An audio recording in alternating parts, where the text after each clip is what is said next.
Ni ho mga kabeshuap, so update lang po tayo dito sa ginagawang pansol namin nung mga nakaraang araw. So ari nga ni ho yung pinakang nasa labas. Ayan, natapos na rin ho ni na Papa at Tio ari.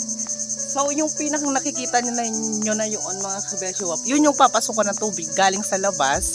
Then pag pumasok na yung tubig, diretso na yun sa pinakang loob ng palaisdaan. Yan, ganyan po siya oh. Tapos pakita ko rin ho sa inyo yung pinakang kabila. Wait lang po. Ito nga ni ho, mga kabeshuap, yung pinakang kabila. Dito naman siya sa loob ng palaisdaan mismo. Dito naman lalabas yung tubig galing sa labas na pumasok dun sa unahan. Yan, kasi yung palaisdaan ay kukunti na ho yung tubig dini.